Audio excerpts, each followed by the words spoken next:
Chapter 2: Conflicting Loyalty. Neville followed Slughorn, wiggling as fast as his little body could. The Pidgey, who was apparently called Buckbeak, lay atop the Bulbasaur's back, secured by vines. The last several minutes were a confused blur to Neville.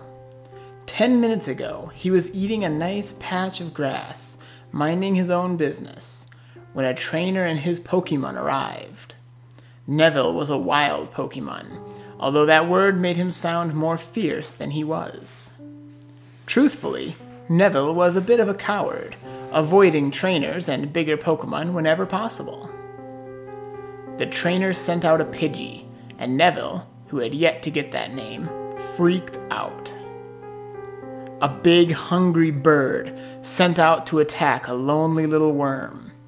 Neville was scared and used the only defense he had, a sharp stinger on his head and the poison that flowed within. He certainly couldn't outrun a Pidgey, and if he stood his ground, he'd be seeing the inside of the bird's stomach before long. Poison was his only chance, his one shot at survival. Well, it worked. Sort of. He poisoned the Pidgey, only to be attacked by an angry Bulbasaur. Neville stood no chance this time. He cowered on the ground, squeezing his eyes shut until it was all over. Then, the Pokeball hit him. Neville had seen Pokeballs before, and knew that Pokemon within them belonged to a trainer. But he never understood how it worked, or why captured Pokemon suddenly listened to a human. Now he did. Some sort of strange science worked the chemistry of Neville's brain, flooding him with hormones that bred a sense of loyalty and trust to the owner of the ball. Instantly, Neville's opinion changed. He wasn't scared of the trainer or the Pokemon. Now all he wanted was to befriend them. The feelings were artificially induced, but they were no less powerful. That's why Neville wiggled along the road to Viridian City with all his might. He was just as concerned about the poisoned Pidgey as Slughorn was. As Buckbeak breathed his final breath, Neville was close behind. Silent tears flowed down the Weedle's face as guilt flooded over him. I did that, Neville thought. They weren't going to kill me. They wanted me on their team, and I killed him. Cautiously, Neville approached Slughorn. I'm sorry, Neville mumbled. I didn't mean to. There was no other way. Slughorn froze. Sorry, he said. You think you're sorry? When he turned to face Neville, Slughorn's eyes were stony. No, you're not sorry. Not yet, you're not. Those words stung Neville, cutting deeper than a stinger ever could, because those words struck him right in the heart. The group camped out in the Viridian Forest. Moonlight shined through the broken cover of trees. This was the second night Neville spent with Edison. The first night was a lonely affair. Slughorn wouldn't so much as look at Neville, and Edison's attention was focused upon his Bulbasaur. There was no one to ease the ache of guilt in Neville's gut, no one to comfort him and tell him it would be okay. But the next day, they caught her. Neville couldn't believe it when Edison introduced him to her. Neville gazed in wonder at the Kakuna, who was given the name Hannah. She's like me, Neville thought, and his heart gushed with warmth. Maybe now he wouldn't be so alone. So tonight they rested. Slughorn slept on a blanket of leaves at Edison's side. That Bulbasaur never left his trainer. He was like a loyal watchdog who would go to the ends of the earth for his master. Neville and Hannah made themselves comfortable about 10 yards away. Neville learned this was about as close as he could get to Slughorn without provoking a response. For once, that didn't matter. Neville beamed at Hannah. "So what's it like, being a Kakuna?" he asked. Hannah hardly moved, and her voice was a whisper. She never spoke to Slughorn or Edison, which made Neville feel special. "I am growing," said Hannah.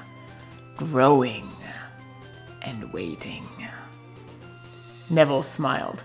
"You'll be a great Beedrill, Hannah. I bet you'll be so strong."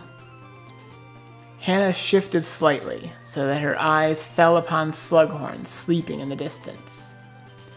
"Oh yes, I will be so strong. Stronger than him, that's for sure. And far wiser." Neville looked between Slughorn and Hannah. You really think so? Slughorn is so strong." "His weakness is his mind. He is a fool and thinks he's better than us." Impossible as it was, Neville thought he saw a smile crease Hannah's shell. "But he is not. Oh no, not at all. He will learn not to spit on an angry hornet." "He's only mad because of me, because I poisoned his friend." His head drooped. "I wish he would forgive me. Maybe we could be friends." "That Bulbasaur needs a lesson in manners," Hannah whispered. "Do not fear, my Neville. I can teach. He shall get a lesson he won't soon forget." As much as Neville wanted to feel companionship, instead he felt torn. Hannah welcomed him, but she was cold. Neville went to sleep, dreaming of a way they could all be a team. A crack split down Hannah's back, letting out a brilliant light from within. After all that training, her metamorphosis was complete. Her Kakuna shell fell to the dirt, and for the first time Hannah spread her wings as a Beedrill. She was brilliant, a huge stinger on her rear, and an equally deadly one on each arm. She was a vision of all that Neville hoped to become.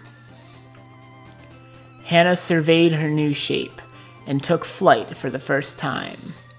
She buzzed around Edison, who looked thrilled at the change. He, at least, did not treat the bugs of his party as criminals. "Congratulations!" Neville said, jumping up and down. "You look incredible!" Hannah jabbed her stingers into the air, practicing with remarkable speed. "This will do." Slughorn was not impressed. "This is a waste of time.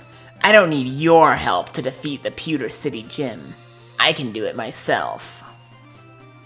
Neville cautiously wiggled over.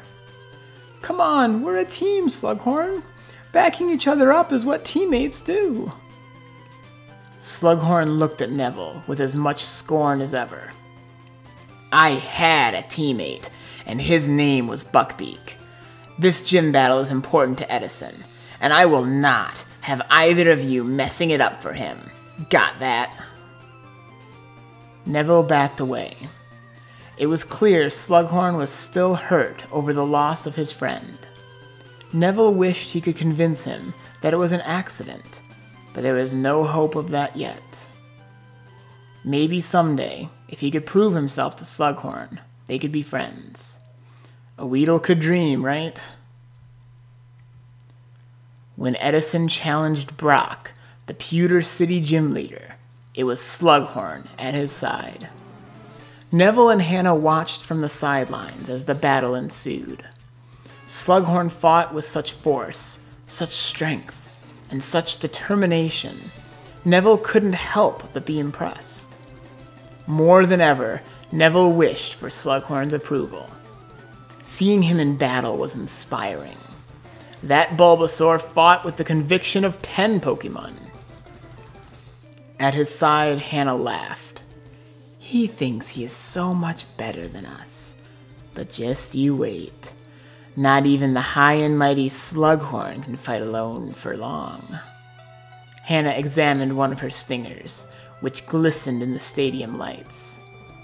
Which is exactly what he'll have to do. You'll see, little one. He'll either have to accept us, or remain alone forever. But what do you mean? Asked Neville. Edison's going to catch more Pokemon, ones who aren't team killers like me. Hannah's voice was silky and malicious. You'll see. Neville shrunk into his seat as the battle came to a close. Slughorn won by a landslide, defeating all of Brock's Pokemon without hardly taking a scratch. Neville was more torn than ever. He wanted Slughorn's acceptance, which may never come. And even though Hannah welcomed him, something about her scared Neville. It was as if she planned to sabotage Slughorn at every turn if given the chance. If only they could all get along. It wasn't likely, but a Weedle could dream. Poor Neville. How's it going, everybody? Edison T. Crux here, and I hope you enjoyed Chapter 2 of my Nuzlocke-inspired Pokemon fanfiction. Now, if you enjoyed this and you're really looking forward to the next chapter, remember that patrons, people who make a pledge on Patreon, get first dibs on the new stuff. So if you can't wait, go ahead, make any amount of pledge you want, and you'll get first chance at the newest chapter when it's ready for you. Also, if you really like my writing style, look me up on Amazon.com, my name, Edison T. Crux, and you can find my full set of printed books and everything ready to go. That way you have plenty of good reading material if you're feeling like it. Anyways, take care everybody, and I look forward to sharing the next chapter with you.